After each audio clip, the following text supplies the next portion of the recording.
통로 교회라는 제목으로 같이 하나님의 말씀 나눠보도록 하겠습니다. 우리 옆에 계신 분들과 함께 같이 인사해 보겠습니다. 얼굴이 참 환하시네요.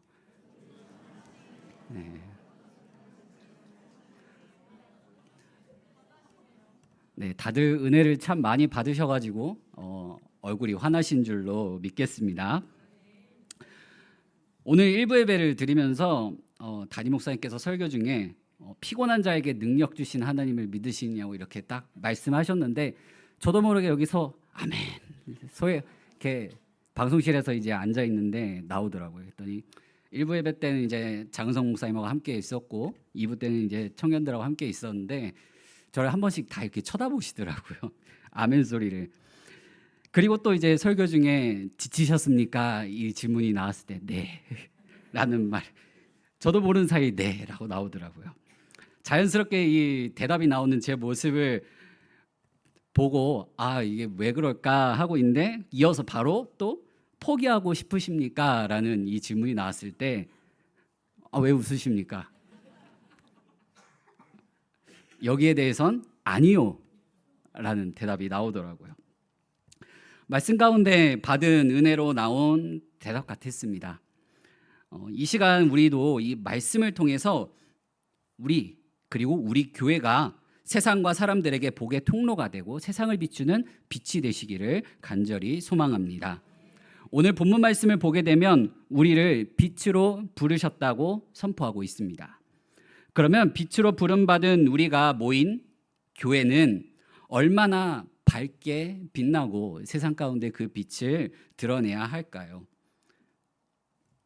그 빛을 열방을 향하여 발하기 위해 우리가 교회 안에서 어떤 일들을 이루고 행해야 하는지 같이 말씀을 통해 나눠보도록 하겠습니다.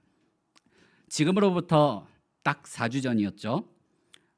오늘 이 시간에 세 가지에 대해서 다시 한번 살펴보겠다고 말씀을 드렸었습니다. 무엇인지 혹시 기억하시는 분 계십니까? 없을 것 같아서 준비해 왔습니다. 첫 번째는 뭐냐면 말씀의 순수한 선포, 두 번째는 성례에 합당한 거행, 세 번째는 정당한 건징의 시행이라고 말씀드렸습니다. 오늘은 이 세 가지 중에서 위에 이 두 가지, 말씀의 순수한 선포와 성례에 합당한 거행에 대해서 알아보도록 하겠습니다. 첫 번째로 우리가 살펴볼 것은 말씀의 순수한 선포입니다.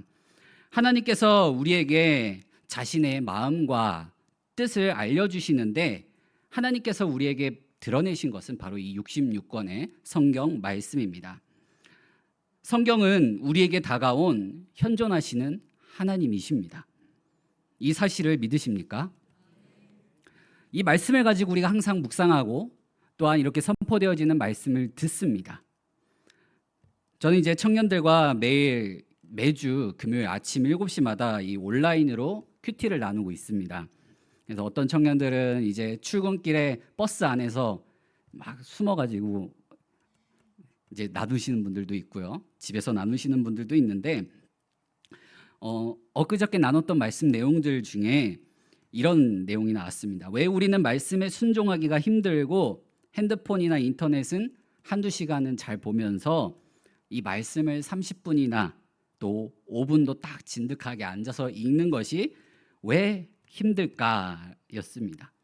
왜 힘들까요? 앞서 말씀드렸듯이 이 말씀이 우리에게 다가오신 뭐라고 했죠? 현존하시는 하나님이라고 말씀드렸습니다.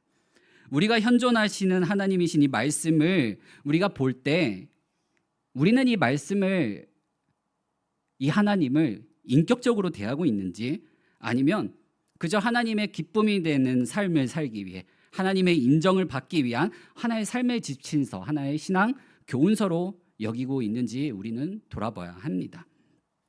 고린도후서 5장 20절 말씀을 같이 한번 읽어보겠습니다.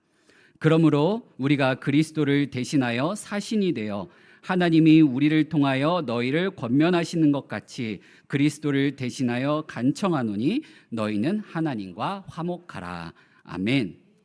하나님께서 우리에게 말씀으로 다가오셨습니다. 이 말씀을 우리가 읽을 때 우리는 하나님을 인격적으로 대면하고 있는 것입니다. 그럼에도 불구하고 우리는 이렇게 인격적으로 다가오신 하나님을 깨닫지 못합니다. 그래서 하나님께서 한 가지 방법을 더 선택하신 게 뭐냐면 말씀을 전하는 자들을 통하여 그들의 입술을 통하여 다가가시는 겁니다. 또한 우리는 이러한 역할을 감당해서 땅끝까지 예수 그리스도의 증인이 되는 이 복음을 전하는 자의 삶을 살아가게 됩니다. 우리가 복음을 전할 수 있는 이유는 뭡니까? 우리 안에 예수님이 계시고 그 예수님께서, 그 주님께서 우리의 입술을 통해 당신의 말씀과 그 뜻을 선포하게 하시기 때문에 그렇습니다. 이건 아무나 감당할 수 있는 일이 아닙니다. 오직 하나님의 백성으로 부름받은 성도와 그의 자녀들에게만 허락된 것입니다. 고린도전서 6장 19절에서 20절 말씀을 같이 한번 읽어보겠습니다. 너희 몸은 너희가 하나님께로부터 받은 바 너희 가운데 계신 성령의 전인 줄을 알지 못하느냐. 너희는 너희 자신의 것이 아니라 값으로 산 것이 되었으니 그런즉 너희 몸을 하나님께 영광을 돌리라. 아멘. 그 일을 위해서 우리 교회에 세워주신 우리 담임 목사님이 계시고 또한 이성준 목사님도 계시고 또 김경 목사님도 계시고 장성 목사님도 계시고요. 그다음에 김영 전사님도 계십니다.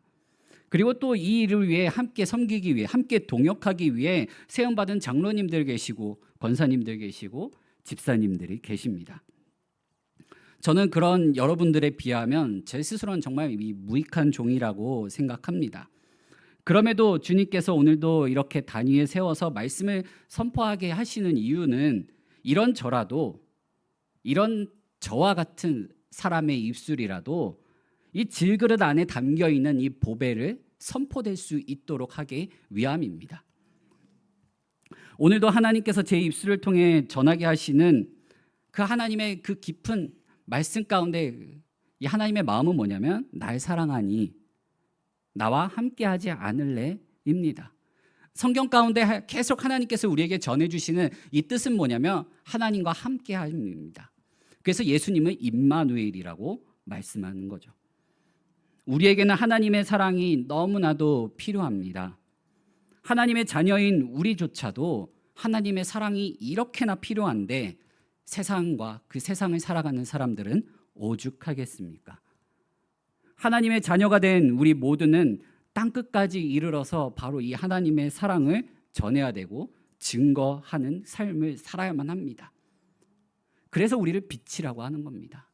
사람들에게 세상에 사랑을 전해주기 때문에 그렇습니다. 근데 이 하나님의 사랑의 물결이 어디로부터 시작되냐면요, 교회에서부터 시작해서 세상으로 흘러나갑니다. 하나님은 하나님의 말씀이 선포되는 이 교회에서 흘러가는 하나님의 사랑이 세상으로 어떻게 흘러가고 어떻게 변화되는지 말씀해 주셨는데 이게 에스겔 선지자의 입술을 통하여 전해 주셨습니다. 에스겔 47장 1절 말씀을 같이 한번 읽어보겠습니다. 그가 나를 데리고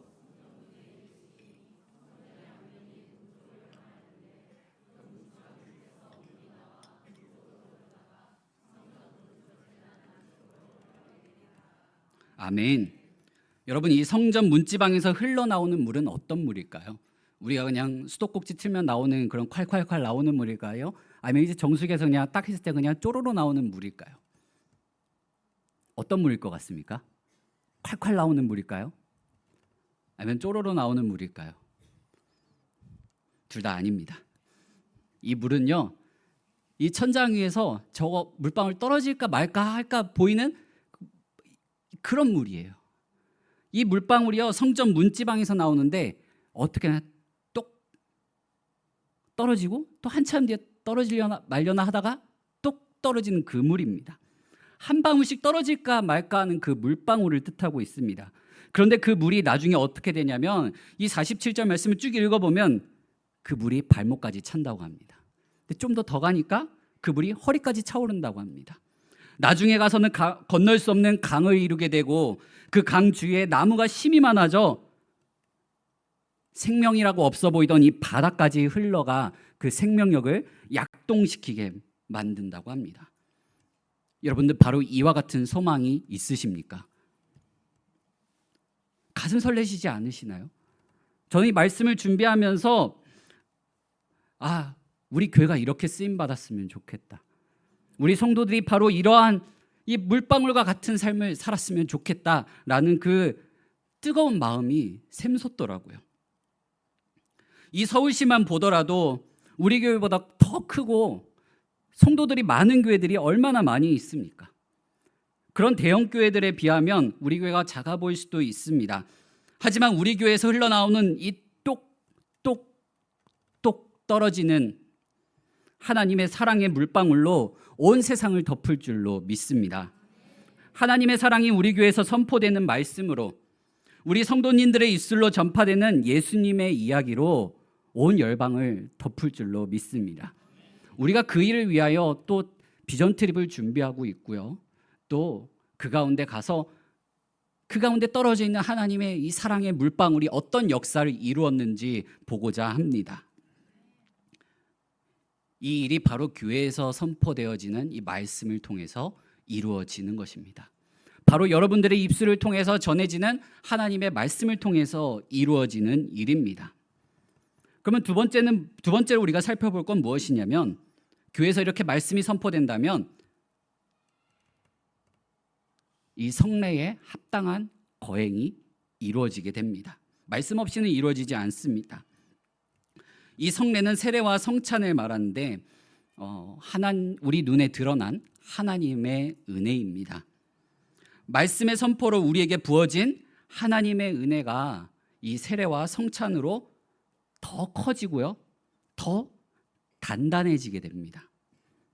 이는 우리 안에 계신 성령님께서 역사하심으로 말미암아 이루어지는 은혜입니다. 성령의 능력 없이는 절대로 이루어질 수 없는 일입니다. 고린도전서 3장 7절 말씀을 같이 한번 읽어보겠습니다. 그런즉 심는 이나 물 주는 이는 아무것도 아니로되 오직 자라게 하시는 이는 하나님뿐이니라. 아멘. 그래서 성례 자체가 우리 신앙과 은혜의 대상이 되어서는 안 됩니다. 이를 통하여 역사하시는 성령 하나님이 계심을 기억해야 합니다. 그러면 세례와 성찬이 가지는 그 의미가 무엇일까요? 먼저 세례에 대해 살펴보겠습니다. 먼저 세례는 우리의 죄가 깨끗하게 씻음받았다는 정결함의 표어입니다. 베드로전서 3장 21절 말씀을 같이 한번 읽어보겠습니다. 물은 예수 그리스도께서 부활하심으로 말미암아 이제 너희를 구원하는 편이 곧 세례라.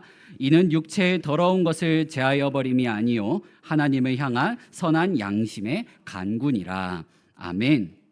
이게 바로 세례를 통하여 드러나는 첫 번째 표입니다.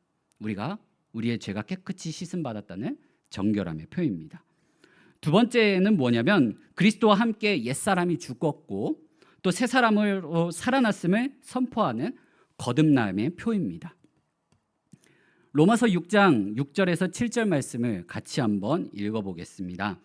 우리가 알거니와 우리의 옛사람이 예수와 함께 십자가에 못 박힌 것은 죄의 몸이 죽어 다시는 우리가 죄에게 종노릇하지 아니하려 함이니 이는 죽은 자가 죄에서 벗어나 의롭다 하심을 얻었음이라. 아멘. 이는 그냥 단순하게 이 사람이 바뀌었다라는 그런 표식이 아닙니다. 이 사람이 주님 안에서 새로운 사람이 되었으니까 이제 이 사람은 새롭게 살아가야 된다. 새로운 삶의 원리와 삶의 원칙을 가지고 살아가야 됨을 뜻합니다. 로마서 6장 4절 말씀을 보면, 그러므로 우리가 그의 죽으심과 합하여 세례를 받음으로 그와 함께 장사되었나니 이는 아버지의 영광으로 말미암아 그리스도를 죽은 자 가운데서 살리심과 같이 우리로 또한 새 생명 가운데서 행하게 하려 함이라. 아멘. 어디서 행하게 한다고요? 새 생명 가운데 행하게 하려 한다고 말씀합니다. 마지막으로 우리가 그리스도와 하나가 되어 모든 선한 것들에 동참하는 이 은혜를 확증시켜 주십니다. 우리가 그리스도와 합하여 예수 그리스도를 옷 입고 이제 하나님의 자녀의 삶이 시작되었다는 표입니다. 이 세례가 가지는 의미가 이 세 가지입니다. 우리의 죄가 깨끗하게 되었다. 이제 옛사람이 죽고 새 사람으로 살아가게 되는 것이다. 이제 예수 그리스도와 연합하여서 하나님의 자녀된 삶이 시작되었음을 알리는 표입니다. 갈라디아서 3장 27절 말씀을 보면 누구든지 그리스도와 합하기 위하여 세례를 받는 자는 그리스도로 옷 입었느니라. 아멘. 이와 같은 세 가지의 유익은 오직 예수 그리스도께서 행하신 일로 말미암아 우리의 삶 가운데 임한 일입니다. 바로 이러한 은혜가 교회를 통하여 이루어집니다. 다음으로는 성찬이 있습니다. 성찬은 예수님께서 직접 정하신 예식입니다. 그래서 이 성찬식에는 항상 이 말씀이 선포됩니다. 이게 필수적이에요. 그래서 성찬식이 거행될 때마다 이 성찬을 집례하시는 분들이 말씀을 계속해서 선포하는 이유가 바로 여기에 있습니다. 말씀이 선포되는 가운데 생명의 떡과 음료를 먹고 마심으로써 예수님을 통하여 내가 영생을 얻었구나, 나에게 영생을 주시는 분이 예수님이시구나 라는 것을 확증하는 바로 영적 잔치입니다. 바로 이 영적 잔치가 가장 잘 드러난 기적이 있습니다. 이 한마디만 해도 여러분들이 다 알 수 있습니다. 네 글자예요. 네. 뭐라고요? 네, 오병이어입니다. 요한복음 말씀에는 이 영적 잔치에 대한 많은 말씀들로 가득합니다. 그 가운데 가나의 혼인 잔치에 물이 포도주로 변하여 하나님이 주시는 기쁨은 끊이지 않는 기쁨이라는 것을 알려주고, 세상이 줄 수 없는 기쁨이라는 것을 알려주고, 또한 그 기쁨은 하나님과 함께할 때 누리게 되는 영적 잔치임을 드러내십니다. 그리고 요한복음 말씀을 계속 읽다 보면은 예수님께서 계속 자신을 뭐라고 합니까? 생명의 떡이라고 말씀하십니다. 자신을 생명의 떡이라고 말씀하시는 이유가 뭡니까? 예수님을 통해서만 이 영적 잔치에 참여할 수 있다라는 것을 전하고 계십니다. 성찬은 우리 눈에 보이는 표이지만 우리가 그 자리에 예수 그리스도 안에서 참여할 때에는 우리는 하늘의 잔치에 함께하는 자들이 됩니다. 그래서 종교개혁자 칼빈은 성찬에 대해 이렇게 말합니다. 성찬에 우리가 참여할 때 우리의 영혼은 천상으로 올려져 하나님의 잔치상과 함께하게 된다. 성찬식을 주기적으로 거행하는 이유로 성찬은 예수님의 몸을 참된 양식과 참된 음료로 먹고 마시자는 이 영생을 얻으려는 이 약속을 내 삶 가운데 확증하고 내가 하나님의 잔치에 참여하는 자구나 라는 것으로 내 믿음을 더욱더 굳건하게 만들며 또한 은혜를 구하기 위함입니다. 세례가 예수님과 연합된 삶을 시작을 알리는 표였다면 성찬은 계속해서 예수님과 함께하는 가운데 누리게 되는 이 영적 잔치의 표식입니다. 세례와 성찬을 통해 역사하시는 성령님으로 말미암아 우리의 믿음은 성장하고 더 단단해지게 됩니다. 구약 성경을 보게 되면 수많은 이 믿음의 선진들이 바로 이것을 구했습니다. 하나님을 향한 자신의 믿음을 더 강건하고 굳건하고 흔들리지 않게 만들어줄 수 있는 그러한 하나님의 은혜를 구하며 나아갑니다. 아브라함은 하나님께 수많은 후손과 땅을 약속으로 받았지만 그럼에도 불구하고 하나님 앞에 이따금씩 어떻게 보면 불만을 표하는 것 같지만 하나님께 내 믿음을 더욱더 굳건하게 만들어줄 하나님 은혜를 내려달라고 구하는 것입니다. 기드온도 마찬가지였습니다. 미디안과의 전쟁을 앞두고 하나님께 두 가지 표를 구하죠. 양털 뭉치만 이슬해졌고 땅은 마르게 하는 것과 양털 뭉치만 마르고 땅만 젖어 있는 이 표징을 구하게 됩니다. 하나님께서 그의 믿음을 더 굳건하게 세워줄 수 있는 은혜를 베풀어 주심으로 말미암아 그는 믿음으로 나가 싸워 승리하게 됩니다. 히스기야 왕도 마찬가지였습니다. 이사야 선지자가 해를 10도 앞으로 할까 뒤로 할까 뭘 구하겠느냐 했을 때 앞으로 가는 거는 원래 시간이 흐르는 거니까 뒤로 물리는 것을 택해서 하나님께 그 은혜를 구합니다. 그랬더니 해가 10도 물러가는 그 기적으로 말미암아 그의 믿음이 더욱더 강건하여집니다. 사랑하는 성도 여러분, 하나님께서는 우리에게 이미 우리의 믿음이 자라고 단단해질 수 있는 은혜들을 많이 부어주셨습니다. 그리고 그 은혜를 교회 가운데 선포되어지고 또한 시행하면서 나아가고 있습니다. 우리가 세상 가운데 나아가 빛으로서의 역할을 다 감당해내고 많은 사람들에게 하나님께서 당신을 사랑하시고 그 은혜의 물결이 당신의 삶 속에 흐르길 바란다는 것을, 그 복음의 빛을 비추기 위해서 우리가 교회 안에서 바로 이 같은 일들에 열심으로, 또한 나에게 베풀어 주시는 하나님의 은혜임을 기억하며 나아가야 합니다. 사랑하는 성도 여러분, 오늘 말씀을 읽고 마치려고 합니다. 오늘 우리가 함께 읽었던 이 마태복음 5장 14절에서 16절 말씀을 같이 한번 읽어보겠습니다. 너희는 세상의 빛이라. 산 위에 있는 동네가 숨겨지지 못할 것이요 사람이 등불을 켜서 말 아래 두지 아니하고 등경 위에 두나니 이러므로 집안 모든 사람에게 비치느니라. 이같이 너희 빛이 사람 앞에 비치게 하여 그들로 너희 착한 행실을 보고 하늘에 계신 너희 아버지께 영광을 돌리게 하라. 아멘. 이 복의 통로의 역할을 교회가, 그리고 여러분들이 감당하고 있습니다. 우리 교회가 또 세상을 살아가는 하나님의 백성으로서 세상의 빛이 되기 위해 우리의 삶과 교회 가운데 말씀이 있어야 합니다. 또 이 말씀 가운데 우리의 믿음을 더욱더 강건하게 하시는 그 하나님의 은혜 앞으로 나아가야 합니다. 그것을 누릴 수 있도록, 또 드러낼 수 있도록, 비록 질그릇과 같은 인생이지만 하나님께서는 우리 안에 그 더할 나위 없이 소중한 보배 예수 그리스도를 담아두셨습니다. 그러면 우리는 세상 가운데 사람들이 우리 안에 담겨있는 이 보배를 궁금해하도록 해야 합니다. 우리는 우리 안에 담겨있는 이 보배를 가치 없게 만드는 삶으로부터 멀어져야 합니다. 그러려면 어떻게 합니까? 우리 처음에 인사 나눴던 그 인사말, 얼굴이 환하시네요. 우리 다시 한 번 더 나누겠습니다. 얼굴이 참 환하시네요. 네. 네. 네.